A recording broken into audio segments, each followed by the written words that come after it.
কথাৰ উত্তৰ মই যোগদান কৰাৰ পিছত নিশ্চয় আপোনালোকক ক'ম। আমি এতিয়াও যিহেতু দলটোত যোগদান কৰা নাই, আজি আবেলি আমি যোগদান কৰিম। গতিকে এই সকলো শ্বহীদৰ প্ৰতি মই শ্ৰদ্ধাঞ্জলি জনাইছো। শ্বহীদসকল সদায় অমৰ হৈ থাকক। শ্বহীদসকলৰ জাতীয় শ্বহীদসকলৰ পুণ্যাত্মাৰ ওচৰত সেৱা লৈয়ে জাতি হোৱাৰ কামত ব্ৰতী হ'বৰ কাৰণে আজি এই দলটোত যোগদান কৰিছে। কথাৰ উত্তৰ মই যোগদান কৰাৰ পিছত নিশ্চয় আপোনালোকক ক'ম। আমি এতিয়াও যিহেতু দলটোত যোগদান কৰা নাই, আজি আবেলি আমি যোগদান কৰিম। গতিকে এই সকলো শ্বহীদৰ প্ৰতি মই শ্ৰদ্ধাঞ্জলি জনাইছো। শ্বহীদসকল সদায় অমৰ হৈ থাকক। শ্বহীদসকলৰ জাতীয় শ্বহীদসকলৰ পুণ্যাত্মাৰ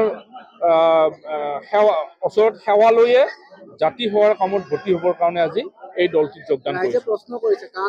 কথাৰ উত্তৰ মই যোগদান কৰাৰ পিছত নিশ্চয় আপোনালোকক ক'ম। আমি এতিয়াও যিহেতু দলটোত যোগদান কৰা নাই, আজি আবেলি আমি যোগদান কৰিম। গতিকে এই সকলো শ্বহীদৰ প্ৰতি মই শ্ৰদ্ধাঞ্জলি জনাইছো। শ্বহীদসকল সদায় অমৰ হৈ থাকক। শ্বহীদসকলৰ জাতীয় শ্বহীদসকলৰ পুণ্যাত্মাৰ ওচৰত সেৱা লৈয়ে জাতি হোৱাৰ কামত ব্ৰতী হ'বৰ কাৰণে আজি এই দলটোত যোগদান কৰিছে। কথাৰ উত্তৰ মই যোগদান কৰাৰ পিছত নিশ্চয় আপোনালোকক ক'ম। আমি এতিয়াও যিহেতু দলটোত যোগদান কৰা নাই, আজি আবেলি আমি যোগদান কৰিম। গতিকে এই সকলো শ্বহীদৰ প্ৰতি মই শ্ৰদ্ধাঞ্জলি জনাইছো। শ্বহীদসকল সদায় অমৰ হৈ থাকক। শ্বহীদসকলৰ জাতীয় শ্বহীদসকলৰ পুণ্যাত্মাৰ ওচৰত সেৱা লৈয়ে জাতি হোৱাৰ কামত ব্ৰতী হ'বৰ কাৰণে আজি এই দলটোত যোগদান কৰিছে। কথাৰ উত্তৰ মই যোগদান কৰাৰ পিছত নিশ্চয় আপোনালোকক ক'ম।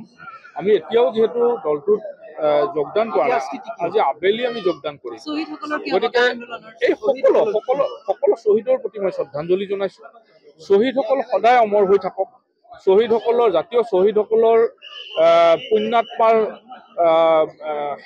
ওচৰত সেৱা লৈয়ে জাতি হোৱাৰ কামত ব্ৰতী হ'বৰ কাৰণে আজি এই দলটোত যোগদান কৰিছে। কথাৰ উত্তৰ মই যোগদান কৰাৰ পিছত নিশ্চয় আপোনালোকক ক'ম। আমি এতিয়াও যিহেতু দলটোত যোগদান কৰা নাই, আজি আবেলি আমি যোগদান কৰিম। গতিকে এই সকলো শ্বহীদৰ প্ৰতি মই শ্ৰদ্ধাঞ্জলি জনাইছো। শ্বহীদসকল সদায় অমৰ হৈ থাকক।